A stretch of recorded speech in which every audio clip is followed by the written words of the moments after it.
हिदरगता Balochistan bar council advocate Raib Khan Buledi साहब मारा गूगा पोहाल का। अस्सलाम वालेकुम राइब खान बुलैदी साहब। राइब खान साहब, पहले तो बहुत शुक्रिया टाइम देने का। बताइएगा कि आज सुप्रीम कोर्ट में रेकोडेक केस के हवाले से क्या पेशरफ्त हुई है? एक तो ये हम बताते चलें कि रेकोडेक पे जो बलूचिस्तान हुकूमत ने एक मुआहदा किया है रेकोडेक कंपनीज के मुख्तलिफ कंपनीज के साथ, इससे पहले कि ये सदर ने एक रेफरेंस दायर किया है कि भाई आप सुप्रीम कोर्ट इस पे हमें कानूनी तौर पर हम इसके आगाह करें और उनकी जो खदशात थे, क्योंकि इससे पहले सुप्रीम कोर्ट ने इस मुख्तलिफ जो कंपनीज हैं जिनके साथ रेकोडेक का मुआहदा किया गया, सुप्रीम कोर्ट ने इफ्तिखार चौधरी के एक अच्छा, आपसे जानना चाहते हैं राइब खान बुलैदी साहब, जो दरख्वास्त की गई थी इस केस में कि बलूचिस्तान बार काउंसिल को इस केस में फरीक बनाया जाए, तो इस हवाले से आप क्या कहेंगे?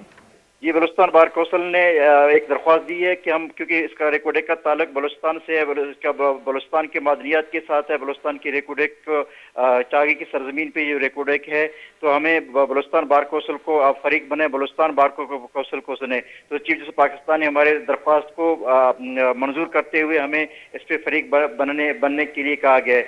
आज रेकोडेक की समात में हमने, चूँकि आज गवर्नमेंट की तरफ से ये आर्गूमेंट्स हो रहे हैं, इसके बाद फिर बलूचिस्तान बार कौंसिल को ये बारी दिया जाएगा। बलूचिस्तान बार कौंसिल कोशिश करेगा कि अपने तमाम वकला टीमों के साथ, जिसमें हमारे जो अच्छे पाकिस्तान के नामवर वकील हैं जो रेकोडेक पे काम कर रहे हैं, हम एक टीम के साथ जाएंगे और हम अपना मौक़िफ़ रखेंगे। बलूचिस्तान बार कौंसिल का एक वाज़ेह मौक़िफ़ है कि इससे पहले भी हमारा ये मौक़िफ़ रहा है कि रेकोडेक पे ऑलरेडी सुप्रीम कोर्ट की एक जजमेंट मौजूद है और जिस कंपनी को रेकोडेक दी गई है, इस कंपनी को ऑलरेडी सुप्रीम कोर्ट ने इसको कालादम करार दिए गए इस इनकी जो एग्रीमेंट को। तो अब जो नया जो एग्रीमेंट होगा इसकी कानूनी पहलू पे जायजा लिया जाएगा। हम समझते हैं कि ये जो एग्रीमेंट है ये सुप्रीम कोर्ट की उस फैसले की वायलेशन है, उसकी खिलाफ वर्जी है और जिस कंपनी को ये दिया जा रहा है ये ऑलरेडी ब्लैक लिस्ट है। इस पे कानूनी पहलू पे सुप्रीम कोर्ट ने हमारी जो इस्तदा को मंजूर की हुई है, तो हम नेक्स्ट पेशी में हम इंशाल्लाह हम अपना आर्गूमेंट्स कंटिन्यू रखेंगे। अच्छा राइब खान बुलैदी साहब, जैसा कि ये जो बलूचिस्तान का ये जो मसला है, ये रेफरेंस सुप्रीम कोर्ट में जाने से क्या लगता है कि बलूचिस्तान के शेयर्स में इजाफा होगा या हक में कोई बेहतरी आएगी? आप इस फैसले को बलूचिस्तान के हक का फैसला समझते हैं? मैं समझता हूँ कि बलूचिस्तान के हक में कोई फैसला बेहतरी नहीं आएगा। ये कि बलूचिस्तान की रेकोडेक का सौदा है, सौदेबाजी की जा रही है। बलूचिस्तान हुकूमत ने अजलत में ये फैसला किया हुआ है।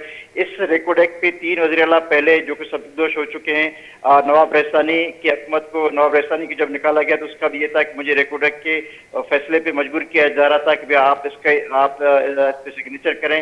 नवाब रहसानी की हुकूमत को चला गया, डॉक्टर मालिक को मजबूर किया गया, डॉक्टर साहब ने दस्तखत नहीं की। आज फिर उनको जाम कमाल ने भी जो कि रेकोडेक पे दस्तखत नहीं की, तो इसकी वजह से कुदुस के बुजुर्गों को वज़ीर आला बनाया गया और कुदुस के जरिए दस्तखत कराया गया। मैं समझता हूँ कि इससे बलूचिस्तान को कोई भी फायदा नहीं है। इनकी अभी तक कोई भी गारंटी नहीं है। ये तो आज का नहीं, ये तकरीबन 94 से ये इन कंपनीज के साथ मुआहदा होता जा रहा है, लेकिन अभी तक अमलन प्रैक्टिकली कुछ भी नहीं है। बलूचिस्तान को ना तो इससे पहले बलूचिस्तान को कोई फायदा पहुंचा है, सेंधक प्रोजेक्ट में बलूचिस्तान को कोई फायदा नहीं पहुंचा, सीपेक से बलूचिस्तान को फायदा नहीं पहुंचा। मैं समझता हूँ कि रेकोडेक के आने से बलूचिस्तान में मजीद महरूमियां बढ़ेंगे, इसका कोई फायदा नहीं है। तो सुप्रीम कोर्ट के सामने हम अपना ये मुद्दा रखेंगे कि इससे पहले सुप्रीम कोर्ट ने इन्हीं कंपनी को ब्लैक लिस्ट करार देके इन मुआहदात को खत्म कर दिया था। तो हमारा मौक़िफ़ आज भी वही है जो सुप्रीम कोर्ट का मौक़िफ़ पहले वाला मौक़िफ़ था, इफ्तिखार चौधरी का मौक़िफ़ था। अच्छा बुलैदी साहब, जैसे कि बलूचिस्तान बार काउंसिल अपने तहफ़्फ़ुज़ात को लेकर बलूचिस्तान हाई कोर्ट में गए थे हिनाउस सेशन के वक्त, तो हिनाउस सेशन में आप लोगों के क्या तहफ़्फ़ुज़ात थे? उस वक्त भी हमारे यही तहफ़्फ़ुज़ात थे कि ऑलरेडी चूंकि बलूचिस्तान हाई कोर्ट ने भी एक फैसला दिया था, इसके बाद सुप्रीम कोर्ट में केस चैलेंज हुई थी। ये बाकी 2013 के PLD में रिपोर्टेड जजमेंट है मौलाना अब्दुल्ला बलोच साहब का रेकोडेक के हवाले से। हम समझते हैं कि वो एक तफसील फैसला था सुप्रीम कोर्ट का और गवर्नमेंट ने जो मुआहदा किए थे, इसमें सबसे बड़ी बात यह है कि आज तक वो एग्रीमेंट आवाम के सामने, लोगों के सामने नहीं रखा गया है कि वो एग्रीमेंट है क्या। आज तक पार्लियामेंट मेंबर्स को उनकी इल्म में नहीं है, नेशनल असेंबली में ये बहस नहीं हुआ है, सेनेट के अंदर ये बहस नहीं हुआ है, बलूचिस्तान की मेंबरान खुद नहीं जानते हैं कि ये जो एग्रीमेंट है वो क्या एग्रीमेंट है। तो मेरे ख्याल में ये एग्रीमेंट जिस हिसाब से किया गया है, बलूचिस्तान के वज़रा को, बलूचिस्तान की पार्लियामेंट को भी इसका एतमाद में नहीं लिया गया है। बहुत शुक्रिया राइब खान बुलैदी साहब विश न्यूज़ को टाइम देने के लिए।